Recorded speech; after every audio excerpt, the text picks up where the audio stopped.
Well, good morning, everybody. Happy New Year and welcome to the Built Heritage Committee meeting of January 22nd, 2026. I'd like to call the members to order. This hybrid meeting is being facilitated through Zoom and is being held on the traditional territory of the Algonquin and Anishinaabe Nation, the original custodians of the unceded land in which the city of Ottawa is located.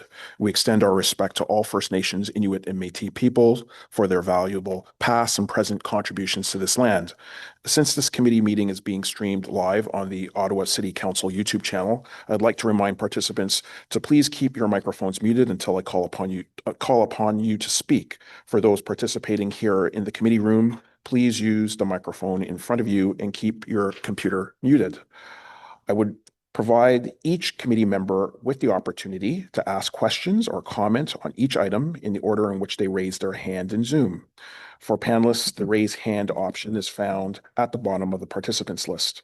For those calling in, press *9 to raise your hand. The committee coordinator and I will be watching for those cues. Members are also reminded to submit any motions, visual supports, or declarations of interest in writing to the coordinator at their earliest opportunity. Although the deadlines have passed for residents to register to speak and provide written submissions to this committee, residents can still make written submissions to council. A reminder that if participants are having technical issues with their Zoom connection, they may call in using the backup telephone number provided by the coordinator. I've received no regrets, and we're happy to welcome Councillor Foster. AGM, good morning. Apologies. Not at all. Could the committee coordinator call the roll? Councillor Kelly. Present. Councillor Leeper. Good morning. Councillor Troster. Here. Member Borns. Present. Member Legault. Present. Member Madigan. Present. Member Quinn. Present. Vice President Plante. Allô. And Chair King. Here. You have quorum, Mr. Chair. Thank you so much. We now can move forward with our meeting. Are there any declarations of interest? None have been filed, and seeing none, are the minutes of the Built Heritage meeting of December 9th confirmed? Confirmed. Confirmed. Thank you so much. So I will proceed with the consent agenda for our substantive items this morning. Our first item is consideration of objection to the notice of intention to designate the Lausanne House at 6654 Notre Dame Street under Part 4 of the Ontario Heritage Act. There are no delegations, though we did receive correspondence from Heritage, Ottawa, and others. Is it the will of the committee to hold this item?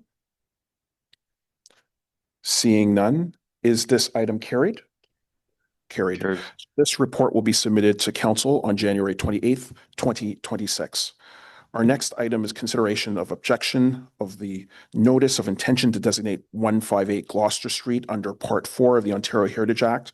There are no delegations. We did receive correspondence from Heritage Ottawa. Is it the will of committee to hold this item? Seeing none, is this item carried? Carried. Thank you. So this report will be submitted to council on January 28th, 2026. Our next item is application to alter 290 Park Road, a property designated under Part 5 of the Ontario Heritage Act as part of the Rockcliffe Park Heritage Conservation District. We do have a registered speaker. So Andre Godin of Andre Godin Design is here to answer any questions on behalf of the applicant if required, but has stated that there isn't a need for a formal delegation. So is it the will of the committee to hold this item? Okay. So we will hold that item for presentation and questions. The next item is an application for alterations to 231 Buena Vista Road, a property designated under Part 5 of the Ontario Heritage Act. We do have registered delegations from Elmwood School, including the architects. I just wanted to ask the delegations whether you would like to speak if committee is willing to move this application forward. And I see heads nodding in the negative to that. So the delegates won't be providing comments. In terms of this item, is it the will of committee to hold this item? Seeing no interest, is the item carried? Carried. Carried. So this report will be submitted to council on January 28th, 2026. Our next item will be the Beaverbrook Heritage Conservation District feasibility assessment, and we will have a presentation on that item. And there will also be a presentation on the Heritage Watch List update. Sorry. Yes. Yes. Absolutely. And just for the edification of the committee, we just wanted to point out that in items 4.1 and 4.2, it was unnecessary to approve the third item that talks about suspending the notice required under subsections 29.3 and 34.1 of the procedure bylaw to consider these reports at the meeting of January 26, 2026 to decide the matter within the legislative timeline. So those items had been removed. So we now go back to item 4.3, an application to alter 290 Park Road, and I'll ask staff to provide a presentation.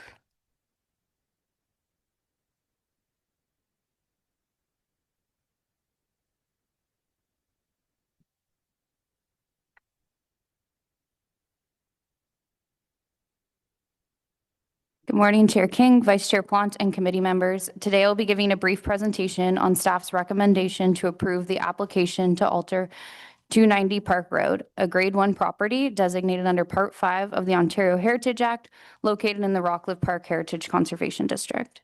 Next slide, please. The building at 290 Park is located at the intersection of Springfield and Park Roads. The building is 2.5 stories and was constructed in 1931.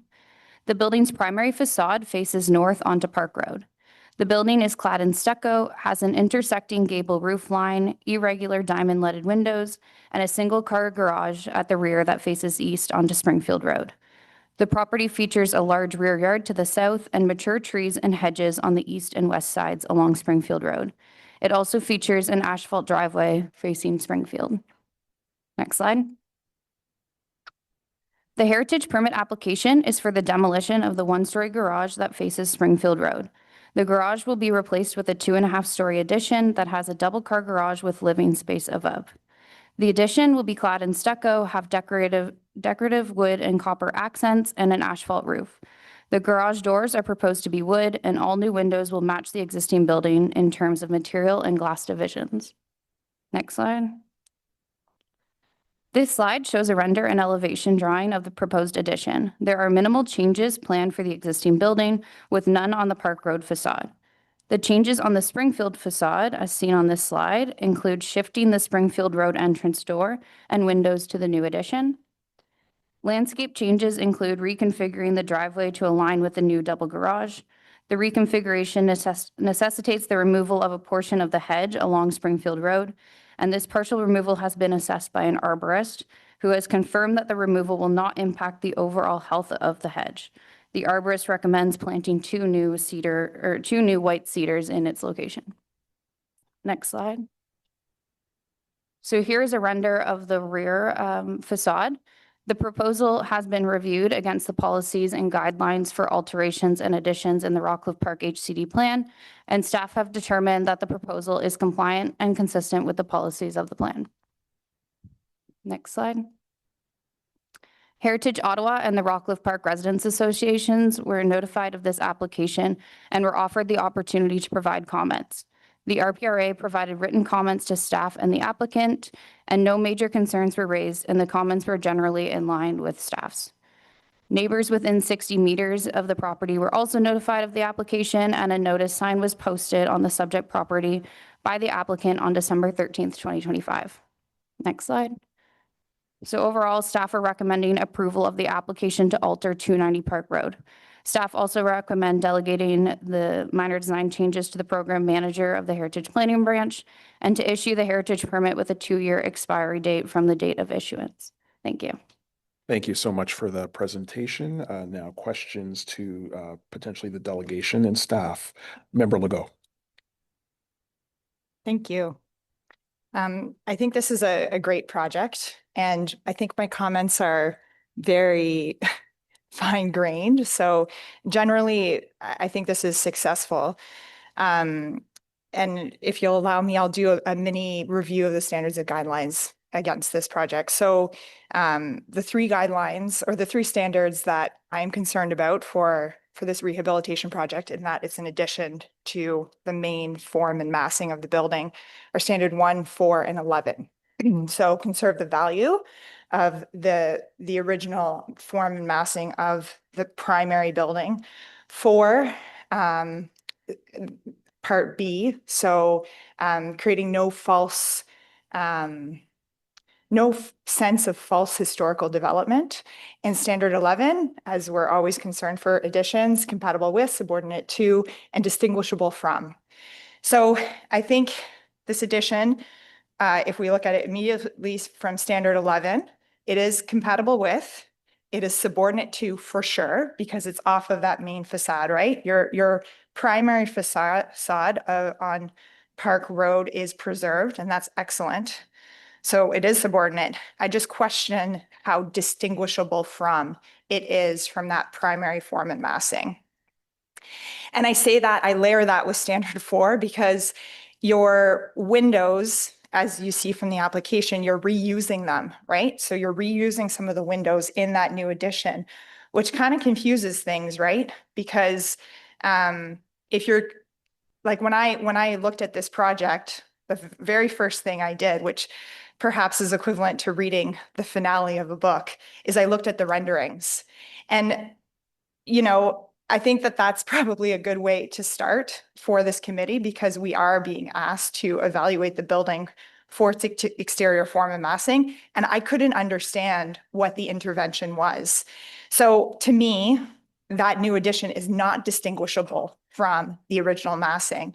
And if you look at this intervention, you know, in 20, 50, 100 years from now, where there's walking tours through Rockcliffe Park, and you know, architectural historians are going around and describing the architectural style, will an architectural historian be able to clearly illustrate to members of the public that that rear extension is new?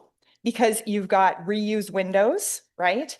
And you don't have a clear delineation between the original form and the new one. So I think it's an easy fix, right? Like, I'm not asking for like a bridge or a causeway between the new and the old. I think it just needs to have a material change. I don't think it should be in yellow stucco. I think it should be in something else, which the designer should decide. And that, I think, will clarify the reuse of the windows. I don't necessarily think that the new windows should be leaded, like with the glass sort of diagonal cuts, because that is kind of leaning towards a false historical development, right? They're not original, they're new. And I say this because like this is like really fine grain.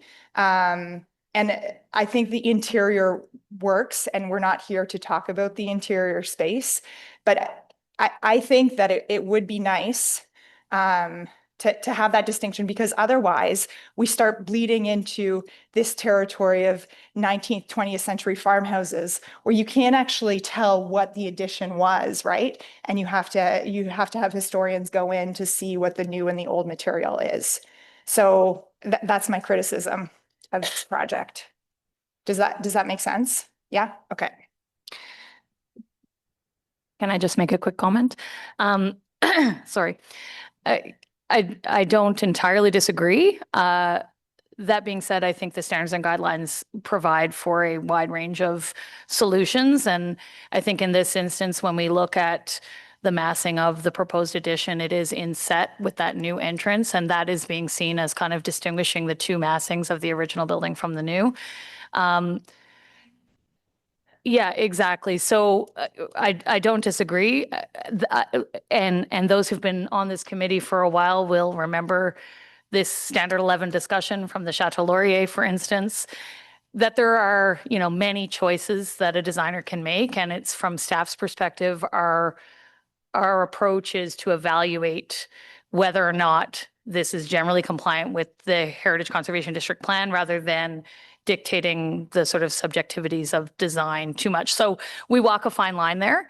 And so in this instance, from our perspective, the lower roof line and the inset massing sort of satisfy the standard 11 concern, but I do see your point, and it may be a question to the architect for this project. Yeah, and like maybe it's not even change of stucco, it could still be stucco, but I mean, really, if they're going to be doing the exact same yellow stucco on that addition as the original building, it's going to be kind of a scenario where you paint half your ceiling, right? They're probably going to end up painting the whole thing, and then it's going to become this homogeneous new massing, right? So if it's a new material, then you're very deliberately conserving the value of that original form. And it could be even like a stucco with a different texture. It could be so simple as that. But to really drive home that distinguishable aspect, I think that brings kind of this project from like a 90% to 100%. Yeah. Thank you so much for the questions and comments. Member Quinn. Thank you, Mr. Chair. I think at this juncture, I'm going to respectfully disagree with my colleague on the committee. I think, as to the point of Ms. Collins, this is a guideline, and I think also this is a building that's part of a Part 5 designation. It's not a Part 4. It's not a landmark building. It is a building that the Rockcliffe Park Residents Association have made very clear how they want in their guidelines, how homogeneity is very important to that community. And I think we're down in the weeds here when we're asking for changes to stucco texture on the side of a building that is not even, part of the front facade perspective. And I've had many many challenges over the years with Standard 11, and I'm not wedded to it personally. And I think, in fact, the owners should be commended for reusing existing windows from an environmental and ecological perspective. And I'm fully supportive of this project as it has been presented to us today. Thank you. Thank you for those comments. Member Borns. Well, I just wanted to agree with the previous speaker and indicate that I really appreciate efforts to make buildings compatible with the old building. So for instance, the change on James Street where they moved a door and built a porch and yet made the whole thing look exactly like an old building is excellent and is something that should be tried. My concern here is, do we know how much it would have cost to process the application, from the applicant's point of view? Sorry, through you, Mr. Chair, do you mean the cost of the application? Like how much they had to pay the city, or? No, I mean how much it cost them to process an application because this was a heritage area. I can't speak to their costs in terms of architecture and that sort of thing. The only thing I can speak to is the application fee that they would have had to pay to the city of Ottawa. I know that housing is a major barrier. You know, the costs of going through our process is a major barrier. And it would be interesting to find out how much this adds to the cost. And I'm certain that we'd be able to provide you with that information through staff. If not immediately, they'll be able to correspond with you on that. Though this is slightly off topic, of course, council has been working through its housing acceleration plan and through several initiatives to attempt to reduce red tape, and are fully examining how we can reduce the costs of applications. So that work is being undertaken by council, of course, in our affiliated committee, planning and housing. Of course, this has also been a topic of discussion of the wider council, but we just want you to know that, and I'm certain that staff will be able to ultimately provide the costs of the application fees. Mr. Chair, this application would have been approximately $2,500 for the applicant to submit. Again, I can't speak to what their costs are associated with hiring architects, et cetera. I would also note that this is not adding any additional housing units. This is an expansion of a single family dwelling. Thank you so much. And I see that member Madigan also has his hand raised. Thank you, Chair. I agree actually with a number of my colleagues here. There's an aspect of making things distinguishable, but for this project, I think overall the end result is successful for the site and for the neighborhood. You can go the full range, in my opinion, for very, very distinguishable with your addition to more harmonized with the existing architecture. But I think for this project, it seems to work. I have my own minor sort of quibbles with the door could perhaps be more accentuated like the original door. The aspect of reusing the existing window or in a new location, we're currently struggling with that on projects, and this aspect of the circular economy, reusing existing materials, and we're speaking to a bit of an evolution in sort of heritage thinking of trying to keep reusing what we have, and even if it's not in the original location. So anyway, my sort of aspect of this is overall successful, and for this project, but another project where you will go perhaps a different way. Thank you. Thank you. Member Legault. Yes, I do think that the reuse of the windows is important and good and sustainable, and that should be done. I just think it would be more successful if it was clearly in an addition that was clearly new. So I stand by my comments. But I can understand what my colleagues are saying. And I also, premise this with saying that this is a very fine grain, in the weeds, conversation that I think is valuable to have, especially at this committee when we're only really being asked to comment on the form and massing often. So. And we definitely appreciate your comments, and I appreciate the discussion that we've had on this file this morning. Seeing no other hands raised, is this item carried? Carried. Carried. So much. So this report will be submitted to council on January 28th, 2026. Our next item is the Beaverbrook Heritage Conservation District feasibility assessment, and we will have a presentation from staff.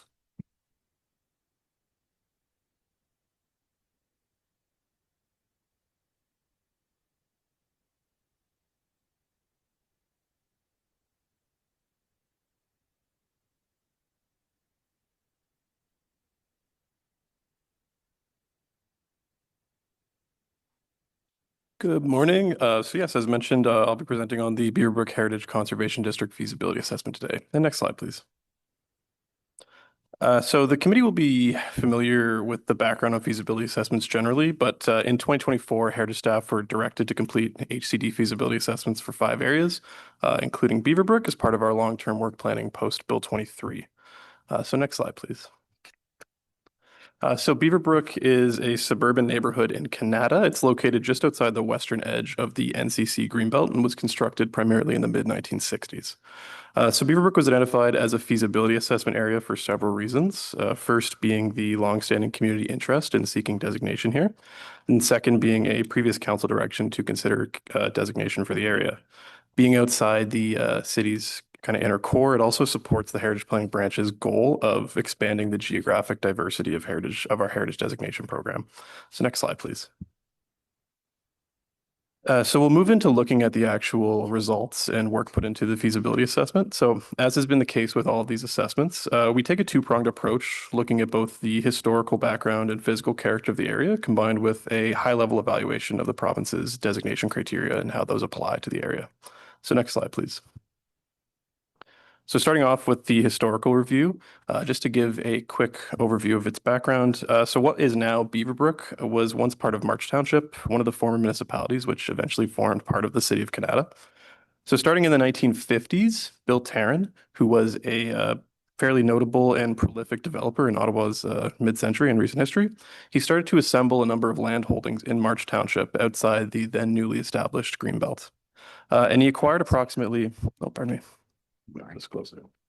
And he acquired approximately 3,200 acres by 1960 in March Township. So next slide, please.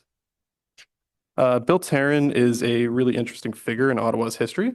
He was never trained as an architect or a designer, but he found great success as a designer and developer in the kind of immediate post-war era, winning a number of National Design Council awards and even receiving the Order of Canada in 1982. In the 1950s and 1960s, Tarrant was frustrated with the sort of situation and direction of suburban development in Canada and sought to advance kind of innovation in new housing approaches. So he traveled around the world for a short time, researching and visiting kind of new developments and new housing approaches, and was inspired to plan what he called a satellite city on his lands in March Township. So this idea took cues from a number of 19th and 20th century planning developments and planning movements, such as things like the Garden City concept, the New Towns movement, and even a number of ideas contained in the federal government's Grey Bear plan for the National Capital Region. So at its core, Tarrant really wanted to plan a self-sustaining city, not just a suburb of Ottawa, that was integrated with its natural surroundings and provided for the majority of its residents' needs. So next slide, please. In line with that idea, Tarrant planned this satellite city at different scales, starting with clusters, so small groupings of 50 or so houses, and moving up from there. So neighborhoods were identified as areas with 800 houses, communities were 2 to 5 neighborhoods, and towns were 2 to 5 of these communities kind of clustered together. So his idea was that this satellite city would appeal to families. One of Tarrant's most well-known design ideas in Beaverbrook is this concept of designing a neighborhood accessible to a child on a tricycle. The idea was also that this would appeal to businesses. So Tarrant planned his residential component, and he also set aside lands for a technology park adjacent to these residential components, which today forms part of the Canada North Technology Park. And next slide, please. So in terms of early development, the first subdivision plans were approved by March Township in 1964, and construction started that same year. Subsequent subdivision plans were approved throughout the 1960s and into the 1970s. And Atomic Energy of Canada Limited, which was a Crown corporation of the federal government, was the first occupant in the adjacent tech park around 1965. And many more followed pretty soon after that. And on your right there, you can see an excerpt from the original subdivision plan, number 768. And next slide, please. So despite Tarrant's kind of influence here, his role as the sole developer in Beaverbrook was fairly brief. In 1967, the Power Corporation, which was a large developer based in Montreal, acquired a stake in the development with the ability to buy out Tarrant's interests. He took over a role as president of one of their subsidiaries and was still the overseer of development, but Power Corporation ultimately had final oversight and final say. By 1971, that relationship became a bit strained, and Power Corporation bought out Tarrant, shifting control of the remaining development to Campo Corporation, another Ottawa developer, which they had acquired in the 1960s. So development of the remainder of Beaverbrook was completed in the following years without the role of Bill Tarrant in its final form. And you can see on the right there, that's an aerial image from 1971, which shows basically the completed build out of Beaverbrook at that time. And next slide, please. So we'll shift gears here a little bit now to look at the character overview. So Beaverbrook features a range of residential typologies, predominantly single detached, but also semi-detached, apartment style, and townhouses and row houses throughout. Taryn envisioned a range of housing options for different needs, being a prominent feature of his satellite city. And that's reflected in the building stock throughout. Most are designed in, for the purposes of this feasibility assessment, what we've coined sort of a Terran style mid-century modern architectural expression. It draws on a lot of the forms common in different suburban typologies from that time period, but applies them in sort of a simplified way with kind of modern design sensibilities and primarily natural cladding materials such as wood and dark colored brick, etc. And next slide, please. And here you can just see a number of images that also showcase the different types of housing found within Beaverbrook. So we have sort of larger scale apartment buildings, split levels, and also row houses and condo, kind of low scale condo buildings as well. And next slide, please. So just as important as the architecture, landscape and the public realm features of Beaverbrook are also very significant to its character. As I mentioned before, Taryn was really interested in making sure that nature was integrated into this development, into the sort of satellite city concept. And notable features include the very large and consistent landscape front yards, as well as the integrated park-like walking paths, which connect the different residential clusters between each other and link things like schools and commercial areas, et cetera, within the neighborhood. These features really contribute to that vision of being associated and integrated with nature, and also being scaled for people, for access by people who are young and old both. And next slide, please. So now we'll quickly move into the criteria review. So just as a quick refresher, in terms of how heritage conservation districts are designated in Ontario, HCDs can be designated if 25% of properties in an area meet 2 or more of the 9 criteria set out in Ontario Regulation 0906, which you can see on the screen there. And next slide, please. So when we undertake the criteria review for feasibility assessments specifically, we look at the area as a whole and evaluate its potential to meet that 25% threshold on a high, medium, and low scale. And next slide, please. So for Beaverbrook, we found that the area has high potential to meet 4 of the province's designation criteria, criteria 1, 4, 6, and 7. And I'll just go over each briefly. So next slide, please. So looking at criteria 1, this criteria speaks to the design value of the area.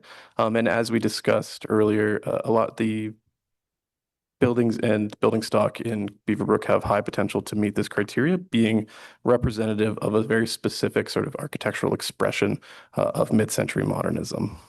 And next slide, please. For criteria 4 and 6, these both speak to the associative value of the property or properties in an area. As we mentioned, the association with Bill Taryn is very notable. He is a very prolific and well-known figure in Ottawa's kind of recent history. But there's a number of other associations that are also interesting here. Beaverbrook is the first development in what eventually became the city of Canada, now a neighborhood of now a part of the city of Ottawa. And there's a deep association with the kind of growing role through the late 20th century of Ottawa as a important tech hub within Canada as well. That's very associated with Taryn's development of the adjacent Canada Technology Park. And next slide, please. And then finally, for criteria 7, because of the very specific design intent of the entire area, the properties have very high potential to meet criteria 7 for both defining, maintaining, and supporting the character of that area. And next slide, please. So just to start wrapping up here, in terms of findings of the feasibility assessment, Beaverbrook has very high potential to meet the test for designation as a heritage conservation district. Through the feasibility assessment, we did find that an expanded boundary for an HCD study would be appropriate, and that was based on feedback we received from members of the public and also from the ward councillor. So you can see on the screen there the kind of recommended HCD study boundary that's contained within the feasibility assessment report. And next slide, please. The feasibility assessment also found that there should be a fairly extensive internal consultation that would happen associated with the future HCD study. There's a number of features that are significant to the character of Beaverbrook that are either contained within the city's right-of-way or are sort of difficult or not typically regulated through a heritage conservation district. So things like the maintenance of hedges and some of the associated landscape elements around the walking paths, and also the illuminated street lighting and signage that's very unique to the area. So we want to ensure that those are considered very explicitly throughout whatever future HCD study process may happen. And then sort of similar to other feasibility assessments, given the kind of balance between the values of the sort of physical building stock and also the actual landscape elements, HCD plan policies should be looked at to be scoped in line with community interests and sort of the actual needs of the specific properties. So considering things like no permit requirements for basic alterations such as window replacement due to the age and the kind of typologies that are common there. And next slide, please. Finally, just in terms of the actual recommendations of the staff report, we are recommending that we proceed with the Heritage Conservation District study for Beaverbrook. And next slide, please. And then just quickly to review consultation, we did conduct an online survey associated with this Heritage Conservation District feasibility assessment. In total, we received about 232 responses. In addition, the Canada Beaverbrook Community Association and the ward councillor are aware of the recommendations of this report. And next slide, please. And then in terms of next steps, if recommended to proceed, we will be likely proceeding with a Heritage Conservation District study starting in either Q4 of this year or Q1 of next year. Thank you. Thank you so much for that in-depth presentation and frankly for the hard work on this assessment. We really do appreciate it as a committee. We don't have any delegations on this item. We did receive a correspondence from Heritage Ottawa. Are there any questions from the committee? Member Borns. What areas were added as a consequence of the discussions?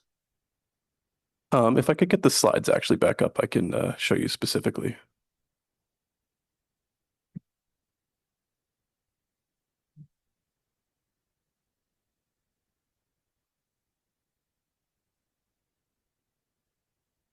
And if we could just go to slide 3. So this is the original feasibility assessment area that was approved by council.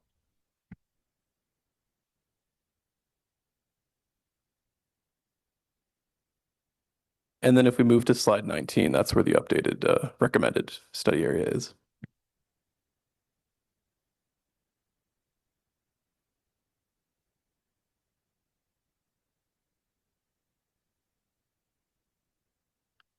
So essentially, it's kind of the northeast corner. And the reason for this was through some consultation with the community association and feedback received through the survey.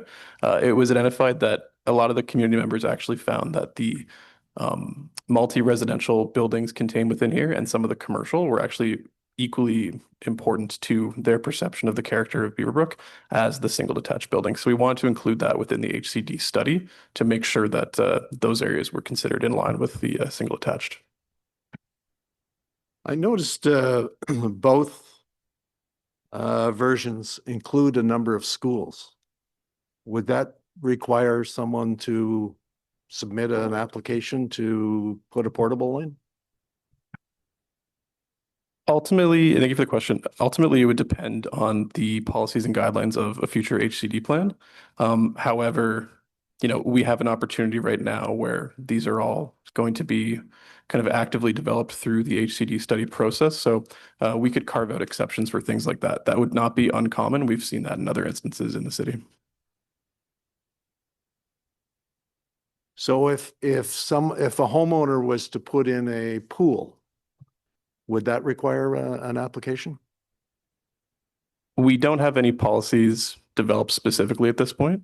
This is just a recommendation to proceed with the Heritage Conservation District study. I would imagine that given the kind of character defining elements that have been identified through this process, that there would either be a specific exception for pools or very, very limited requirements for pools, probably in line with what happens in Rockcliffe Park, where the pool enclosure is typically the only thing that's actually permitted or actually required to go through a permitting process. And what were the results of the survey? So in total, we received about 232 responses. And in general, I think about 75 to 80% were very strongly supportive of exploring heritage conservation in the area. There were some specific feedback regarding kind of specific carve-outs like we've alluded to in this presentation. So things like not requiring permits for window replacement, door replacement, that sort of thing, but leaning to requirements for things like demolition or new construction. So what's the purpose of this particular application? So the purpose of this report is to seek direction from council to proceed with the Heritage Conservation District study. What would the purpose of the Heritage Conservation District be? The overall purpose of the conservation district itself, just to clarify? Yes. To conserve the heritage value of Beaverbrook if the overall evaluation suggests that it meets the criteria for designation under the Ontario Heritage Act.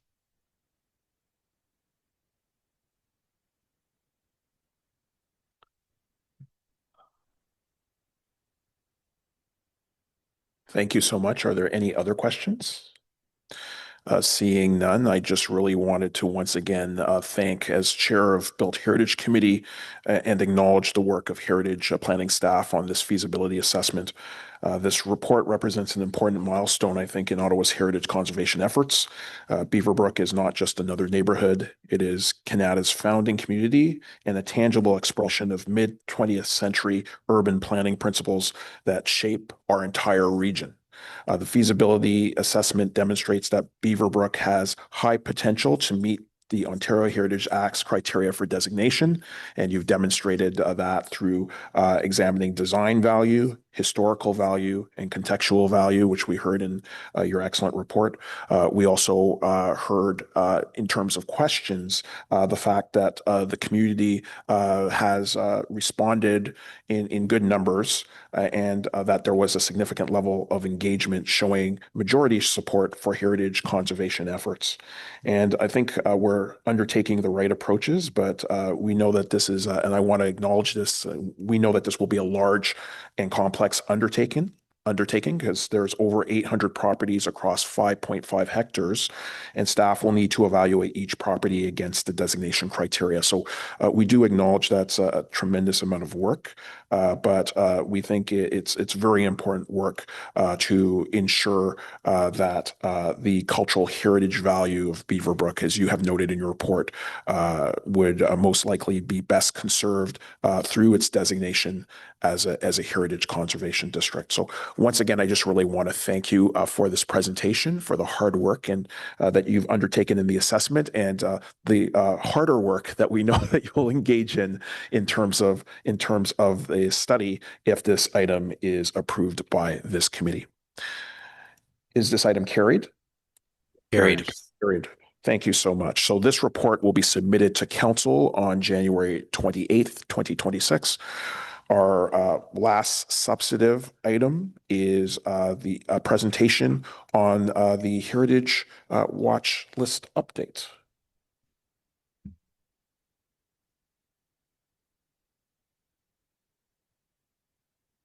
Yes, and we'll ask the committee to receive this presentation without a report.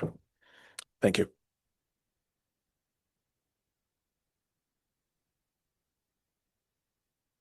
Good morning, Mr. Chair. I'll just wait for the slides to come up.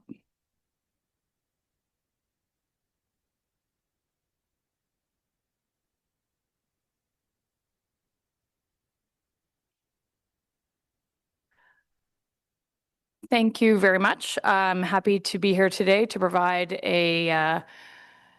one of our twice yearly updates to this committee about the Heritage Watch List, which we've, I think, now got onto a bit of a routine, which is, I think, beneficial for everybody. Next slide, please. So just to give you a sense of what I'd like to chat about today, I want to give you a bit of an update on the status of the watch list, some recent initiatives we've been working on, some property-specific updates. So I've picked several of the properties that you will all be familiar with to give you the latest on, and then talk a little bit about our upcoming work. And I will say I'm joined on the call, if there are questions. I have Scott Lockhart from Building Code Services here on the call. And unfortunately, our bylaw and regulatory services colleagues couldn't be available today, but if there are questions for them, I can take them back for sure. Next slide, please. So the status of the watch list, there are currently 40 properties on the watch list. Since our May 2025 update, we have removed 7 properties from the list.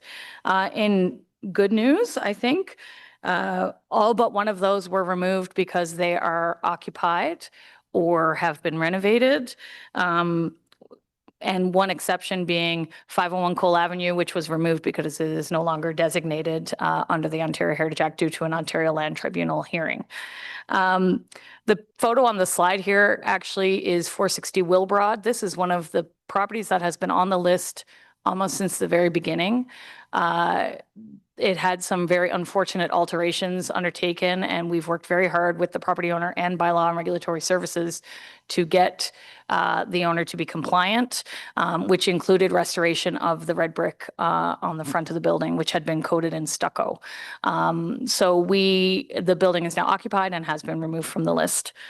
No properties have been added since our last update, which again is a positive thing, and 10 of the properties remain on the list that are foreign owned. None of these properties have diplomatic status, but they are owned by foreign governments.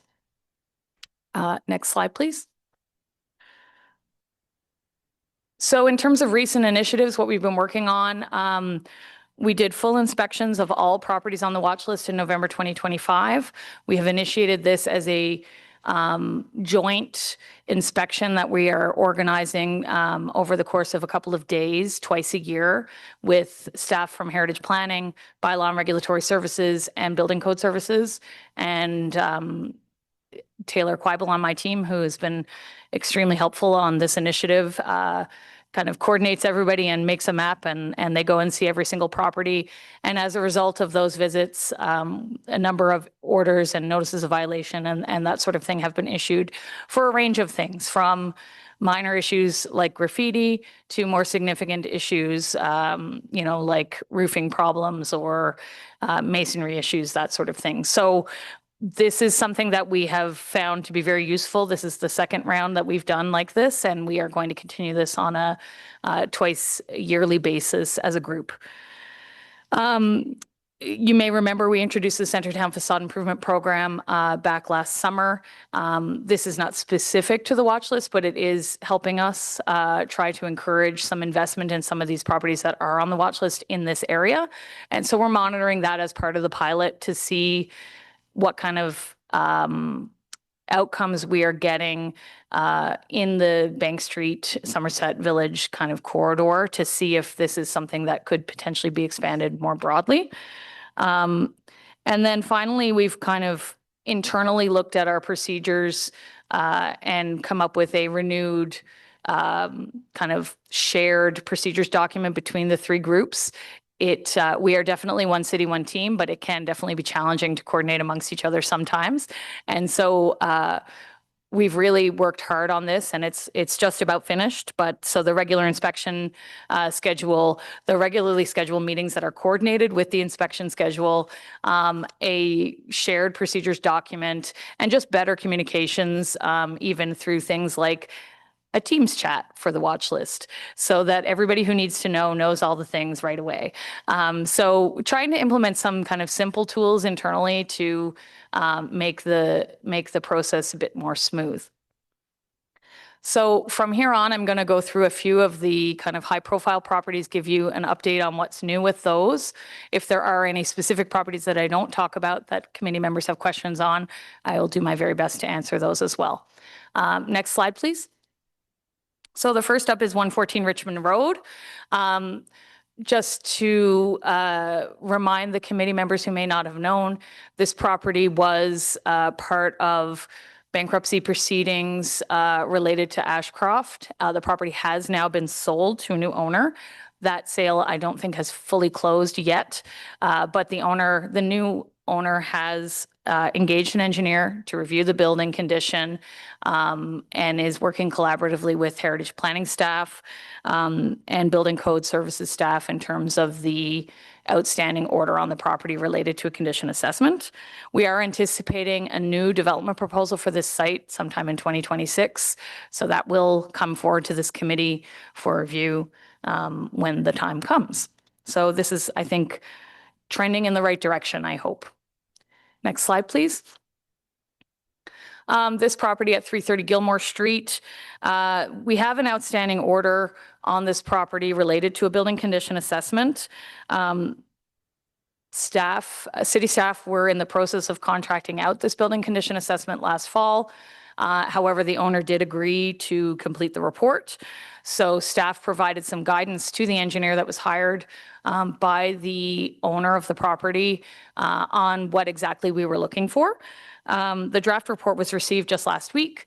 It has identified some urgent issues that require pedestrian protection along Lewis Street from fall hazards related to some of the masonry work on the building, and that repair work cannot be completed until the spring.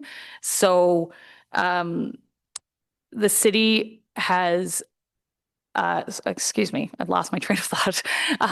The city has advised the property owner that the fencing along Lewis Street must be installed by the end of the day tomorrow, weather permitting.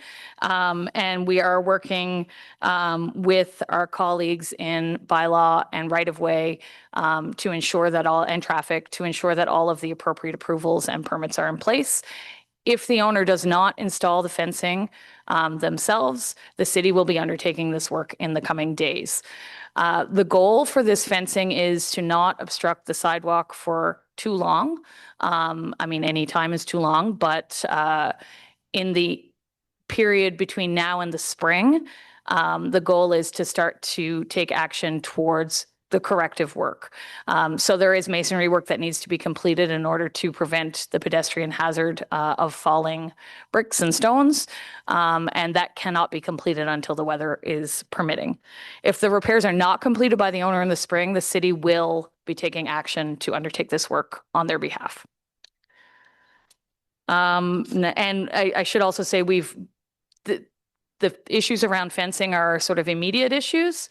The building condition assessment that we've received as a draft at this point identifies a wide variety of other issues that we haven't kind of gone through yet, but that will be something we will be working through over the winter to determine if additional orders need to be issued related to the conservation of this property. Next slide, please.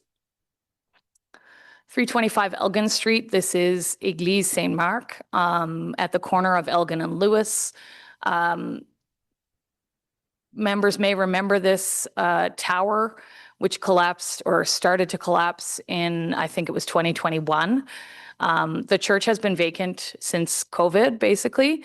And the city approved through this committee dismantling of the tower and stabilization of what was remaining. So what you see today as remaining in 2023. The owner entered into an easement agreement with the city committing to doing this work. This work was never undertaken.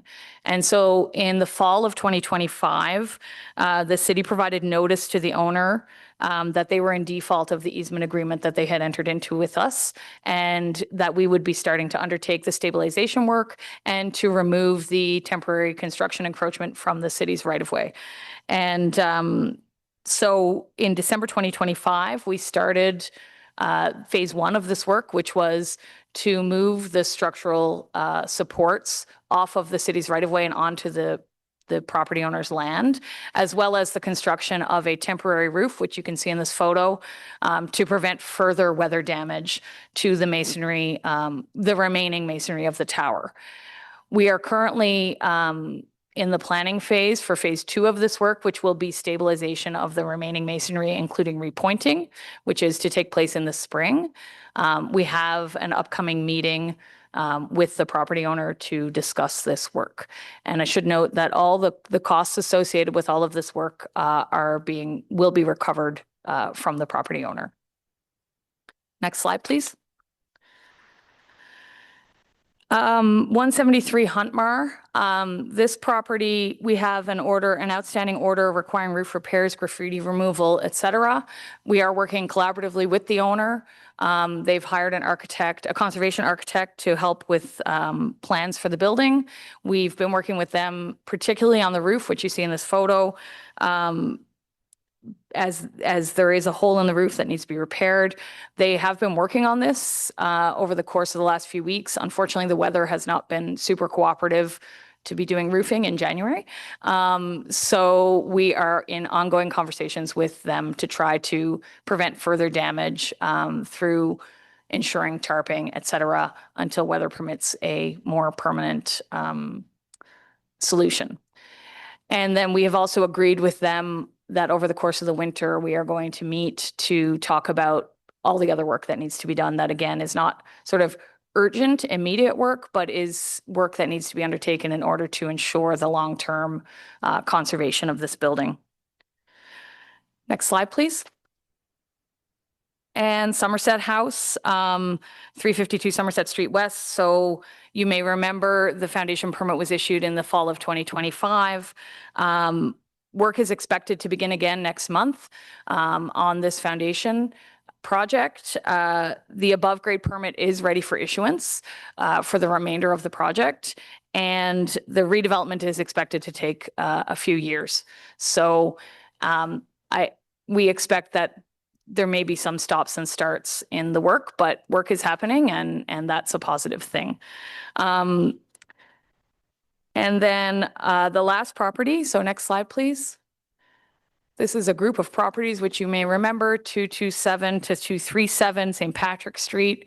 This committee and council approved demolition of these buildings in September 2024 based on engineering assessments that the condition of the building was critical. The owner has not fulfilled the conditions associated with that heritage permit, which was to enter into an agreement with the city to ensure interim landscaping of the property once demolition was complete, as well as prohibiting interim use of the property until such a time that redevelopment occurred. The condition of the bill, and the owner has also taken no further steps towards demolition of these buildings. The condition of the buildings has continued to deteriorate since September 2024, and Building Code Services has issued orders to remedy unsafe building yesterday, as of January 21st, 2026. If the owner is non-compliant with these orders, the city will undertake this demolition on their behalf. I just want to flag for this committee that if that is the case, we may need a motion at this committee related to the conditions of the heritage permit around landscaping, because the city cannot enter into an agreement with itself. So we may be back at the next meeting, depending on compliance by the owner of this property. And so we can, I can explain that better the next time around, but I just want to give the committee a heads up. So that's sort of the tour of buildings that I wanted to provide the committee today. I will say, I think, you know, some of these are good news stories, good news stories, the quotation marks, in that we are getting some action on some of these buildings. I think 325 Elgin is a good example, a sad example, because, you know, the building is in not great shape, but we have used the tools that we have at hand and worked together from a staff perspective to ensure the protection of these buildings, which is something that this committee and council has told us is important to them, and ensuring public safety as well. And so we're continuing to chip away at these, I think, one by one. And if there are other buildings that you know about, please let us know. I'm not sure if our list is entirely complete because we don't patrol the streets looking for vacant heritage buildings. I have other things to do. Next slide, please. And this is my last slide, just to give you a sense of what's upcoming. We will continue to address the recommendations that came out of the March 2025 workshop that we had with the community. Some of these include the increased inspections. So our next planned inspections will be in the spring. Broader use of heritage easements and development agreements, particularly where demolition or partial demolition is proposed. We are working with our colleagues in bylaw and building code about potential updates to the website to allow for a bit more transparency about when an order has been issued, whether an owner is compliant, that sort of information. Right now, we just have kind of very baseline information about properties that are listed. And we are continuing to work with our colleagues at Global Affairs Canada on the foreign-owned properties and a variety of other matters. So that's all I had for you today. I'm happy to answer any questions you might have, or at least try. Thank you so much for the presentation. You do have a number of questions, starting with Councillor Troster. And on this file, we did not receive any delegations or correspondence. Thank you so much, Leslie. You've provided a summary of the greatest hits of derelict buildings in Centertown that I hear about all the time. You heard my audible sigh when it comes to Somerset House, because even though with some fanfare, we announced that there was a big concrete pour in the morning, I attended a community meeting where there was some very big feelings about this building that's been sitting in a derelict condition for 18 years. Similarly, I hear a lot about the church on Elgin and certainly about 330 Gilmore. So a few questions. First of all, the company that owns 33 Gilmore is currently in bankruptcy proceedings. There were a list of properties for disposal that were listed under those bankruptcy proceedings. 330 Gilmore was not one of them. Have you heard if it might be? Is there any way to know? I have not heard, unfortunately. Does the city, and I've asked this many times, I'm just going to ask it on the record, does the city have a tool at its disposal to force or encourage owners of these properties to develop them or to develop them faster?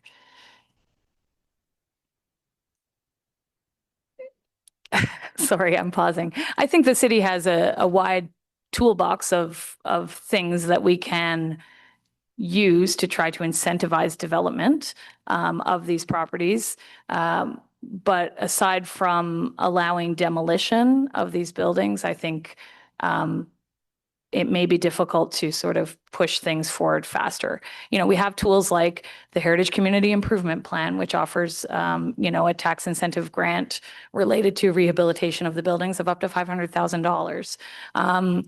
We last year put in place an exemption in the DC bylaw related to derelict buildings to sort of allow for them to receive the credits that they would have gotten if they were not derelict, if they're designated under the Ontario Heritage Act. So there are a number of tools we have, but I think ultimately we don't have anything to force an owner to develop a property. Correct. And that is a source of incredible frustration in the community because one derelict building can have an impact on the whole street. I know it's like certainly Somerset House.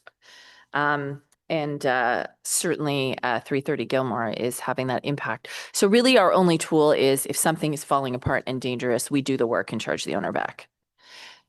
That's the only financial disincentive currently. Primarily, yes. Okay. Is there another tool you wish you had that council should consider in the next term? I don't think I can answer that today. I think I'd have to do some research. Okay. Yeah. No, I know both Councillor Plant and I have floated the idea of a vacant commercial unit tax. I think we need stronger tools to incentivize the development of this property. I won't name which one, but the owner of one of them has basically told me it's already been empty for 20 years. He's content to leave it empty for another 20 until the city eventually lets him knock it all down. It's demolition by neglect. He has no current financial incentive to develop it, and it's impacting an entire block of Centertown, right? So it's very, very frustrating. But I do want to thank you for your work, and I will share this progress. The slow pace of redevelopment of Somerset House is a constant topic of conversation in the neighborhood, and people are very cynical and not believing that it's actually going to happen. So I appreciate the patience of Ottawa Heritage staff for continuing to very slowly move this project along. And I keep telling people, I have no tool to make them go faster. I really don't. And I really wish I did. So thank you very much.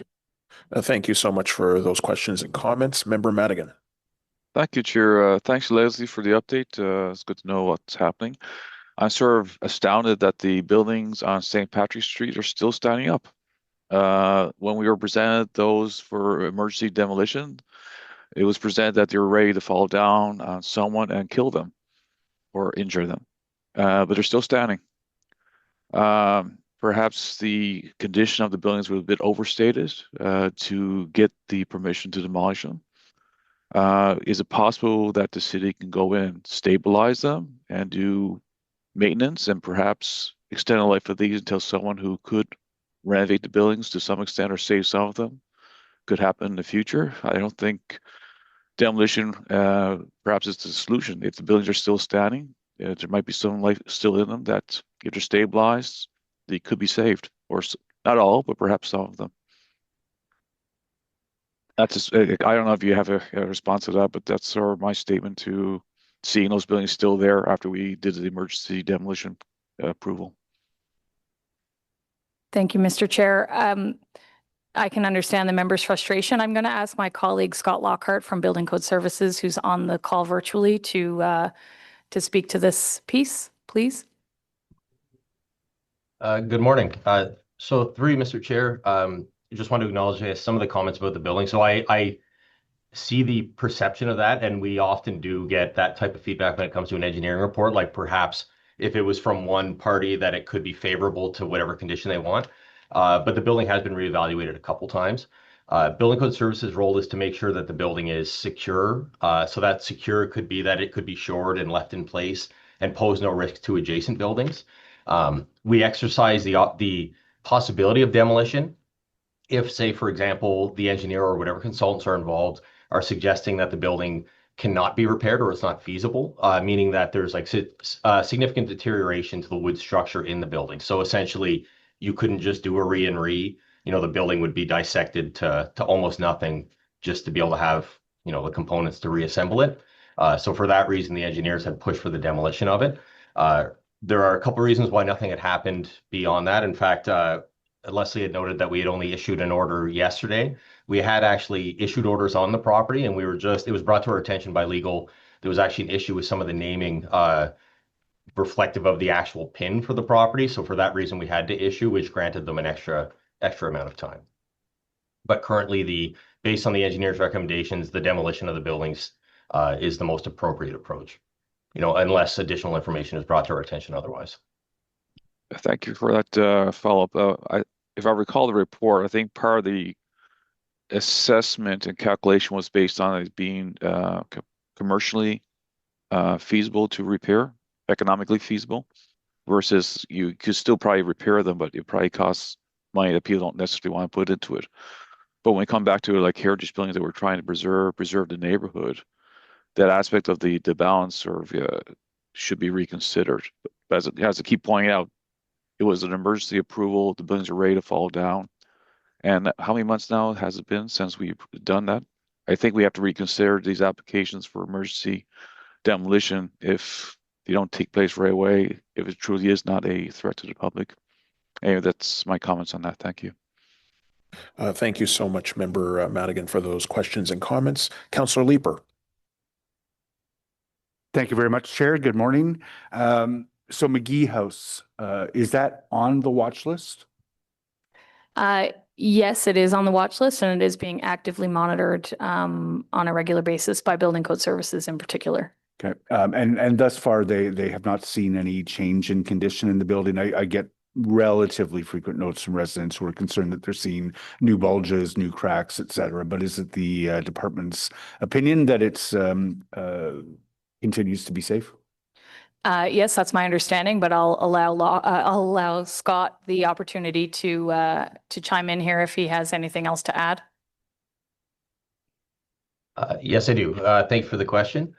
So we have been continuously monitoring the property. We did have a third-party engineering firm out in the fall, which provided us with a report that identified the building was secure for this winter. And so essentially we were looking at it in about 6 months intervals, except when we receive a complaint from the public, which we've also been receiving different ones or different photos. Actually, very recently, within the last week, we compared some different cracks in the mortar that were reported from some residents and confirmed that there was no additional movement. But the property is still being monitored. We expect that the third-party engineers will be out again in the spring, which their report referred to. And they indicated at that point that they would make any additional recommendations to demolition or further stabilization. But the gist of the last report was essentially that they didn't expect the building to survive more than this upcoming winter. So may I just ask, how precise is your movement monitoring? I don't know whether it's just because people have spoken to me about perceived movement in the building, but when I pass by, I share their concerns at times. Is it pretty rigorous? It is, and I don't want to discourage anyone from reporting if they think something is going wrong. I would hate for that to be the message that goes out. So we do look into it when it comes up. There are crack monitors that are in the building. So within the shell of the building, the third-party engineer has installed some. We've also taken measurements of some of the more typically reported failures in the mortar. So that I guess it'd be the lower left corner along the front facade, close to where the original collapse had taken place. So there too, it's being measured, as that's the one that tends to be reported. There are dry stack stone in that building. So often what's happening is it's an aesthetic mortar that's falling out, but it's not one that's affecting the building structure. Okay. Thank you for that. And I do appreciate the quick response you've given to residents and to my office when people are concerned that they may have seen a change in the condition of the building. Obviously, it's right there at the sidewalk, so people are worried about that. We have a recalcitrant owner on that property. I don't know the degree of success we might have in trying to push them to redevelop this property, but I appreciate the efforts to at least make sure that the community is safe. And I also want to thank Leslie for your ongoing engagement with the new owner at the Ashcroft Convent at 114 Richmond. I share your optimism that we will have a heritage-sensitive development move forward within some foreseeable time frame. So thank you. Thank you very much, Chair. Thank you so much for the questions and the comments. And I don't see any other raised hands. So I also really want to thank staff for their work on their continuing work on the Heritage Watch list. I really want to thank staff as well for their responsiveness to the heritage community from that workshop that we had held previously with the community to listen to their concerns around increased inspections and the broader use of agreements, as well as providing more information for transparency. We hear concerns in the community all the time about properties and demolition by neglect. And so it's very important for us to have these reports, notwithstanding the fact that there might be a lack of policy tools available to council to deal with the issues before us. It's heartening to hear that the number of properties on the list are decreasing, at least, and that there is better coordination between departments concerning action on the watch list, those departments being heritage planning, building code services, and bylaw enforcement services. So I think the harmonization and working together is very important to work where we can to address challenges where we can with the policy tools that are available to us. So I really want to thank you for all the hard work and and bringing this Heritage Watch list, frankly, to this committee. I know that members of the heritage community feel that this list is important, and it does keep in the forefront not only the challenges that we're seeing with properties deteriorating, but it also talks about the work, the hard work that city staff is undertaking to address this challenge. So I don't know whether we need to have any formal reception of this item. I don't believe so. So this presentation has been received by the committee. Our last item is pro forma, which is a status update on the Built Heritage Committee's inquiries and motions for the period ending January 13th, 2026. There are no delegations and no correspondence on that item. Is this item received? Received. Received. Thank you so much. There are no in-camera items. Are there any notices of motion for future meetings? Member Bourne? I'd like to move that the criteria for designation of a HCD, being a Heritage Conservation District, be increased from 25% to 90%. Now, So expect are you hear something back? Are you submitting a formal motion to Yes. the committee? Yes, Is it? it's written. It's scribbled. Now, I expect that staff will come and argue that the 90% should be something different.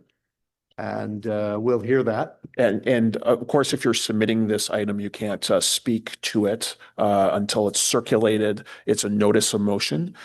So once again, that notice of motion is that the criteria of designation of HDC is increased from 25% to 90%. So I'm certain we will have more discussion on that item. And of course, it will be good if this item is circulated to members in standardized format for consideration. Sorry, Member Quinn. Yes, thank you. Perhaps Ms. Collins can clarify this, but I was under the impression that that criteria is set at the provincial level. It's not up to the municipality to decide. It's part of the Ontario Heritage Act. It is, but a municipality can decide to set. and- I'm asking my of course, question we to will Ms. have, Collins. we'll have Directed my discussion. question to Ms. Collins. Members- Point of order, Chair. members- Are we debating a motion right now, or can we That's just right. go ahead Exactly. and receive the notice and move We're on? receiving notice, and there will be time to have a discussion on whether the applicability of what's before this committee. All of those things will be decided at the next meeting of this committee. Thank you, Thank you. Kelly, for that clarification as well. Are there? Yes. Seeing no other notices of motions, are there any inquiries? Seeing none, is there any other business? Seeing none, we are adjourned. The next meeting of the Built Heritage Committee will be on Tuesday, February 10th, 2026. Thank you so much.